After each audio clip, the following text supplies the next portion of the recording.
gallantly streaming, and the rockets red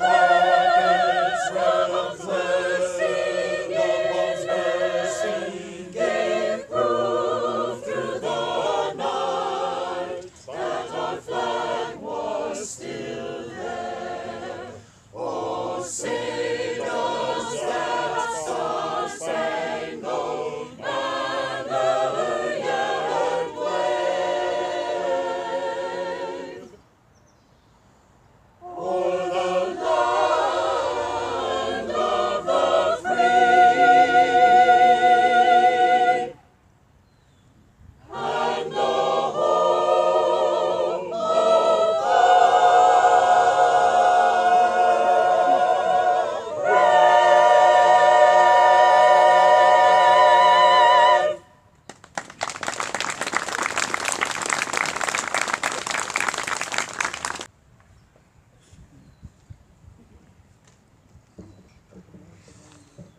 Good morning.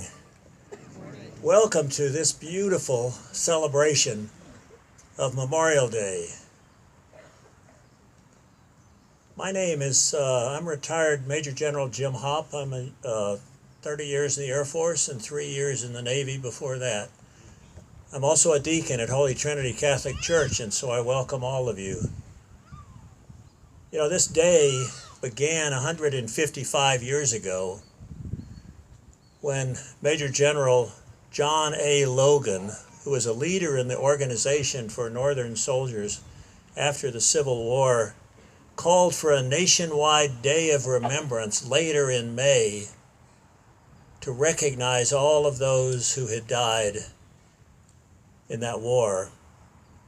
He said on May 30th, 1868, it should be designated for the purpose of decorating the graves of comrades who died in defense of their country and whose bodies now lie in almost every city, village, and hamlet church in this land, just as we see behind us here at Green Valley Cemetery. I think it's interesting to note that the date he chose, the 30th of May, was chosen because it was not an anniversary date for any battle that occurred during that terrible war. Memorial Day, or Decoration Day as it was first known, originally honored just those who fought in the Civil War, but over time, as things changed in the world and the United States entered World War I, they found that they really did need a time to recognize those who lost their lives in that war, and then World War II, and the Cold War, and Korea, and Vietnam, and Iraq, and Afghanistan, and all of the things that people tend to forget about when we send men and women into harm's way. And for decades, it was observed on May 30th, regardless of when May 30th came, but in 1968, Congress passed a law called the Uniform Monday Memorial or Holiday Act to establish Memorial Day on the Monday so that there was a 3-day weekend as a federal holiday. Anyone who has stood alert,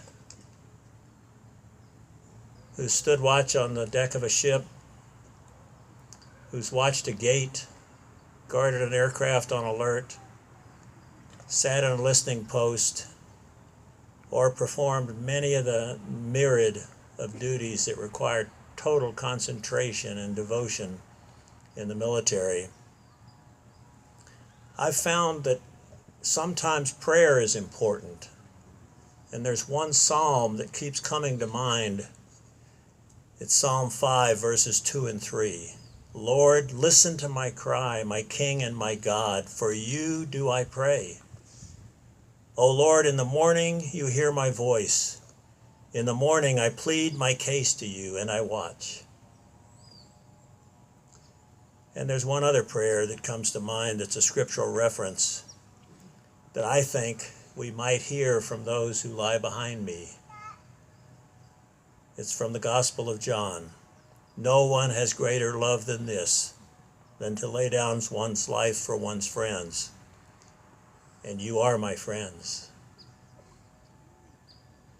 So bear with me for one last story and then I'll be finished. There's a chaplain who served in the Army in World War II and also was recalled for Korea. He was from Kansas. He was recalled when the Korean War started into the 8th Cavalry Division. And on November 1950, he and an Army doctor decided to stay with the wounded from their division when the division was having to retreat in the face of overwhelming Chinese forces that were attacking. His name was Chaplain Emil Kapan. He went with the POWs into prison camp in North Korea, and he died there about 5 months later. As a result of the work he did to help the POWs there, and their testimony and their work over the years, in 2013 he was awarded the Congressional Medal of Honor because of all he had done. One of the prayers that's attributed to him is, "Oh God, we ask that you give us the courage to be faithful." My prayer today is that we always remember the sacrifices of those who lie here and in all of the cemeteries around the United States and around the world. We remain faithful to the values that they represent by their service. I heard a veteran say last night on the National Memorial Day concert, they gave their yesterdays so we could have our tomorrows. They sacrificed their lives in many cases for us. They gave more than any of us could ever ask. So today on Memorial Day 2023, we continue this 155-year tradition, honoring the graves of our brothers and sisters in arms who died in service to our country. May God bless them and all who mourn for them, and may God continue to bless our country, the United States of America. Thank you, and I'm going to turn and salute, and I ask other veterans to join me in saluting all of those who lay here with flags at their tombs.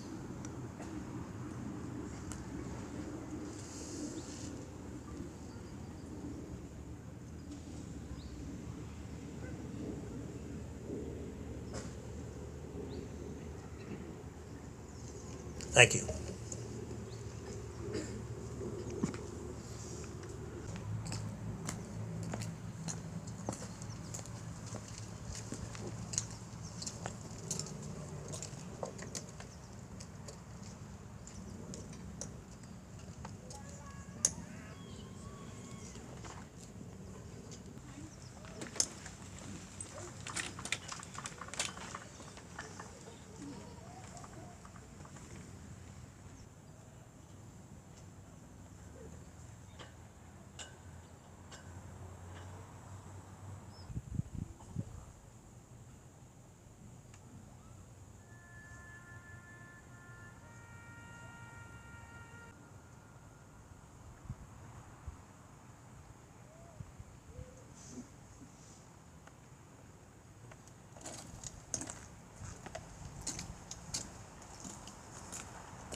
Isn't that wonderful, you guys?